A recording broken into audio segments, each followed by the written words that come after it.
Hello guys, welcome to Shinobi Codes. In this video, we'll be discussing more about recursion through the Fibonacci sequence.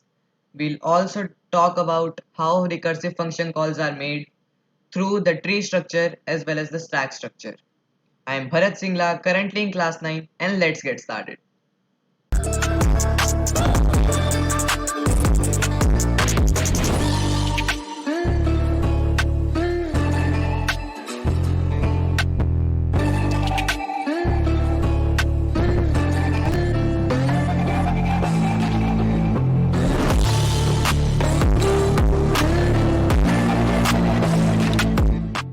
Now, before we begin, I would like to convey this message that if you code in C++ and you are not a Python programmer, then there's another guy, Anshul, who uploads similar content under the umbrella of the same channel Shinobi Codes, but in C++. So if you code in C++, then you can refer to his videos, and if you are a Pythonista, then you are at the right place. So we are going to start with the Fibonacci series, and let's start off by understanding what actually is this series. Now, if you are not familiar with this already, then I highly recommend that you pause the video now and then try to figure out the next few terms of this series using the given terms over here. You can take this as a mental ability exercise and just brainstorm about it. So now what makes this series so special is that it does not follow a very regular or very simple pattern that the difference between each number is, let's say, 2 or 10, or the numbers here are all perfect squares. Instead, each term of this Fibonacci series, so each number in this sequence is defined in its own terms. Now, if you carefully observe that, let's say we take this term, so we can write it down as the sum of the previous two terms. So now if you take 2 over here, so 2 can be formed by summing the previous two terms, 1 plus 1, so 2, and then 3 can be formed by summing again the previous two terms, 1 plus 2, so 3, then 2 plus 3, if we sum them up, gives us 5, and if you want to extend this sequence further, you can add 3 plus 5 and you get 8, then you can add 5 plus 8, then you get 13. Again, if you add these two terms, you get 21, and you can extend it infinitely. So this is the beauty of the sequence. So more formally, if we try to figure out a recurrence relation here and try to define it in terms of functions, so we can say that fib of n is equal to fib of n minus 1, so the n minus 1th term of the Fibonacci series, plus the fib of n minus 2.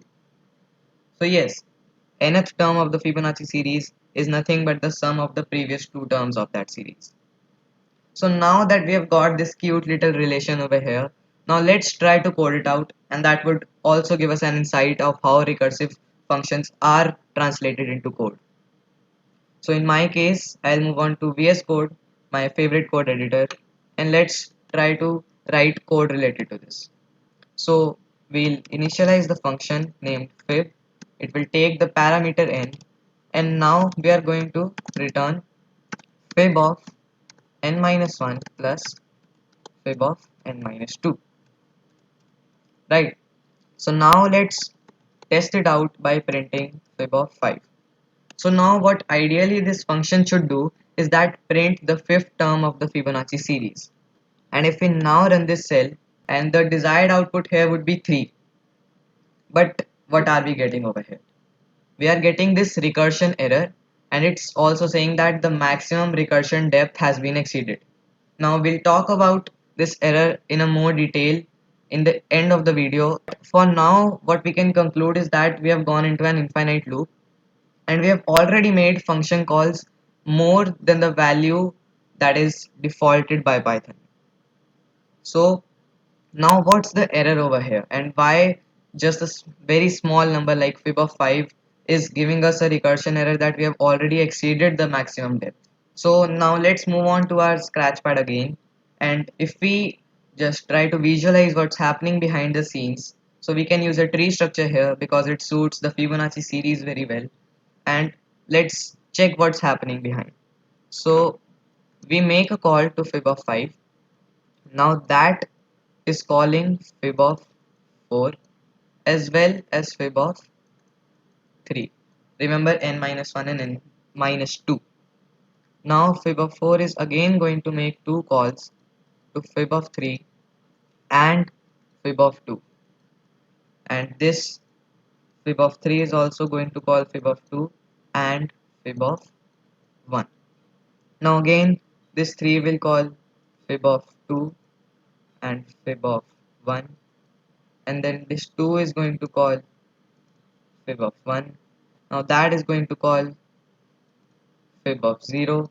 Now this is going to call fib of minus 1, and this will go on infinitely.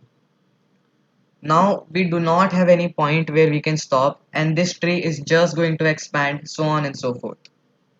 Right, so this is the error over here. And now I also want to talk about this two-step procedure to solve any recursion problem. So the first step whenever you are trying to solve any recursion problem, so you need to find a recurrence relation first, and then only you can code it out in a recursive fashion. So that we have already figured out in this case, that is f of n equal to f of n minus 1 plus f of n minus 2.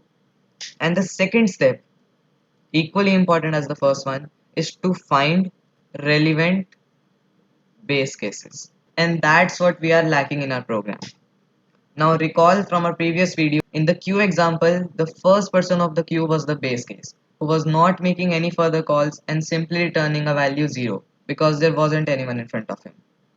Now we can think of something similar to that for this relation as well. And if we take this tree, we know the values of fib of 1 and fib of 2.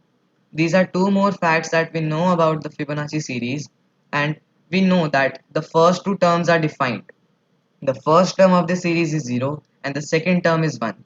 And these two facts help us build the sequence further. So the third term can be figured out by summing the previous two terms, and at the fourth by summing the second and the third, the fifth by summing the third and the fourth, and this way we can build it further. So here there would be two base cases, that is fib of 1 equal to 0, the first term is 0, as well as fib of 2 is equal to 1. So now we have formed this relation that fib of n equal to fib of n minus 1 plus fib of n minus 2 only if n is greater than 2. If n is 1, then it's 0, and if n is 2, then it's 1. Now let's again code this out. So this time we are going to add an if clause. So if n equal to 1, in that case we are going to return 0, that is what we have discussed just now. And if n equal to 2, then we are going to return 1. And in the else condition, we are simply going to return fib of n minus 1 plus fib of n minus 2. Now let's run this program. As we get the output 3, we have figured out that it's a correct solution, and fib of 5, that is the fifth term of this sequence, was indeed 3. So the first term, second, third, fourth, fifth, and the fifth term was 3. Now, what actually happened this time and what was so different by just adding those two if clauses? So now let's again draw that tree. So I'll just denote fib by f because I'll have to write it repetitively. So f of 5 denotes fib of 5, and now this is making two calls to f of 4 and f of 3. I'll just do it quickly because we have already discussed it above. And now fib of 4 will make calls to 3 and 2, and this is also going to make call to 2 and 1. Now again this tree will make calls to 2 and 1, but now here we are not going to make any further calls because we are encountering the condition that if n is 2, then we are simply going to return 1. We are not going to expand it further and no further calls will be made. Now again for these two as well, no further calls will be made, and for these two as well. So now simply a value will be returned. In case of f of 2, we are going to return 1, and in case of f of 1, we are going to return 0. right? The same what we have coded out in our solution. Now again for f of 2 it will be 1, and for f of 2 again 1, then f of 1 would be 0. Now these two values will be summed up, and the value of f of 3 will be calculated by summing 1 and 0. So it's now going to return 1, sum of 1 plus 0. And now this f of 2 and f of 1 will be summed up, again it's going to return 1. And now the value of f of 4 will be calculated by summing f of 3 and f of 2. So that's 1 and 1, and it's going to return 2 back. And here we go. After all those computations and effort, it is going to return f of 5 is equal to 3. So this is what was actually happening behind the scenes, the processes that the computer was doing, and that's how we got the value of f fib of 5 to be 3. So now let's also visualize it through the stack structure, and it's not simply expanding the tree, and we'll also learn like which calls are being prioritized first and which calls are being made first. So for that we really need to take the help of a stack structure, and now I am going to again draw this tree, but we'll prioritize which calls will be made first and not just simply expanding the tree. So if we go back again, so there's a stack inside our memory. So that will store all the values for all the calls we make. And now how that stack is filled up is something that we are going to consider here. Now consider this f of 5 being called. Now it is going to call f of 4, and all the control now goes to f of 4. So it will not make a call to f of 3 until the value of f of 4 has been computed, because we prioritized n minus 1 and then n minus 2. Now this can be generalized for any function, that if inside the body of the main function you call another sub function or the function itself in case of a recursive function, any further lines after that call will only be executed until we do not find the value of that function, and until that function does the job it's expected to do. Now in this case, when we are calling 5, it should call 4 and 3, but now it won't be calling 3 because it's written after we call n minus 1 and then we call f of fib of n minus 2. So n minus 2 won't be called until we get the value of f of 4. So now when we are calling f of 5, it is being added to our stack. So it's adding f of 5. Then we are calling f of 4, so that is also being added. So f of 4 is also added to our stack. Now this f of 4 will call f of 3, and again the same procedure that we have discussed just now. F of 2 won't be called until we get the value of f of 3. So f of 3, then f of 2, and we are also going to add this f of 3 as well as of f of 2 in our stack. So now that we have hit this base case of n equal to 2, so in that case we are going to return 1. And now that we have computed the value of this left subtree of f of 3, it is also going to be erased from our stack. So it's no more in our stack. And now f of 3 can call f of 1. So now f of 1 has been called, and it will also be added to our stack. So f of 1 will be added. And now again that's the base case, no more calling, so it's simply going to return 0 back. And now that we have computed this, we can erase this from our stack. So this also has been removed from our stack. Now that f of 3's value can be computed by summing these two, so 1 will be going to return, and now we can again remove this from our stack and make a call to f of 2. F of 2 will be added, and now it is again a base case, it's going to return 1 back. Also it's going to be removed from our stack because its value has been computed. And again f of 4's value can be calculated by adding these two.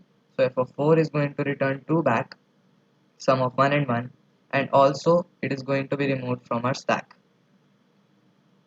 Now this stack basically is the visual representation of our memory, of our computer's memory, and this is also used for analyzing the space complexity of any program, because the maximum length that the memory is taking is basically the space that the program is taking. So now that we have got the value of f of 4, f of 5 can now make a call to f of 3. Again, this is going to be added to our stack, so f of 3 will be added. F of 3 will make two calls to f of 2 and f of 1. Now again, f of 2 was added and also simultaneously removed, since its value is known and its value has been computed. So this will return 1 back, as well as this will return 0 back, and it will be added to our stack as well as removed from our stack. Now that we have got the value of f of 3, we'll simply return 1 back, summing these two values, and also f of 3 will be removed from our stack. So it's no more in our stack. Now, after all that hard work, we have finally found the value of f of 5, that is 2 plus 1. So it's going to return f of 5 is equal to 3, and it is going to be removed from our stack memory. Now this was how the function calls were made, and this is basically the representation of our computer's memory, all those steps that are taking place inside our memory when we are executing this program, and how the calls are prioritized and which calls are made first. That's what we have discussed just now. Again, we get the same result, and I want you to brainstorm about what would have happened if instead of our code we would have written f of n minus 2 plus f of n minus 1. So thank you guys, this was it for this video. I hope that you understood the principle behind recursion and how those recursive function calls are made, as well as the Python implementation for the Fibonacci sequence. Don't forget to like, share and subscribe to our channel. I'll see you in the next tutorial.